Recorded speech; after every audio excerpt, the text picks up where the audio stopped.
In a laconic day of trading on Wall Street, a few Barron's picks are showing some signs of life. I'm Jack Otter, editor of Barron's.com. I'm here with Jack Howe, a senior editor at the magazine.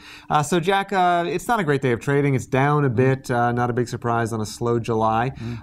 Let's start with PetSmart, which has been, Barron's has kind of had its eye on this stock for a few days. It's been moving higher. Today it's moving higher again. It may or may not be because we said good things about it in the trader. I got to mention a couple of weeks ago, and the stock is up almost 20% since then, and you know, we argue basically that the company looks cheap, and that this is not a company that's going to end up being a victim of competition from the likes of Amazon and you know, other retailers, because you have these services. You have to take your pets over there for grooming and things like that, and you know, so you've got people willing to spend a lot of money on their pets. They're going in the door for these services. They can buy things while they're there. Anyhow, there's been an activist shareholder who's taken a stake, and Jana Partners, right, exactly, and has told the company, you know, you're sitting on a lot of cash. You should figure out something beneficial to shareholders to do with that cash. And it looks like PetSmart is leaning in that direction. So the stock's been rising nicely.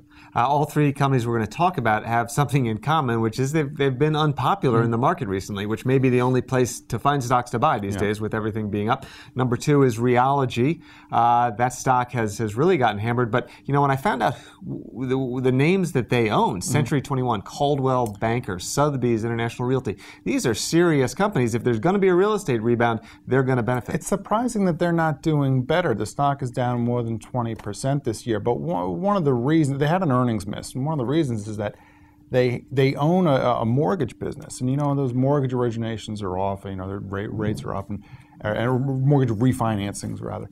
And so you know, that has drained a little bit of earnings, maybe contributed to that miss. But yeah, here's a company that really should benefit from a continuation of the housing recovery if we see that. And our writer argues that the stock looks cheap. There's a lot of cash flow here. The company sits on a lot of debt, and it has a below investment grade credit rating.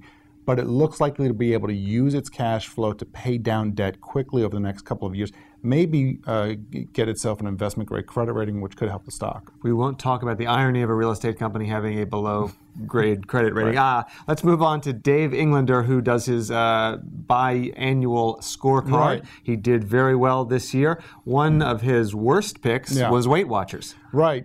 You know, his stocks on average outperformed the benchmark, but yeah, Weight Watchers did poorly. I think it might have been down about 20%. Yeah, right, 20%.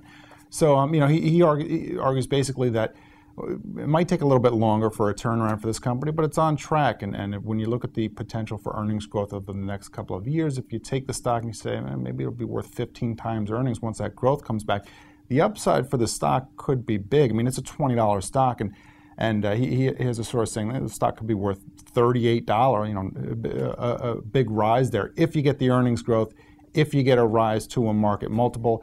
Even if it falls short of that, you could see some good upside for the stock. Now, it is a big if. Weight Watchers has been hammered by all the competition in that space, right. But he really sees this as a turnaround play. He says the turnaround may have already begun. Yeah, there is a lot of competition, but they have the biggest brand name in that business. They can cut deals with restaurants and you know, food makers and things like that. So we'll see what happens. Thanks very much, Jack. Thank you.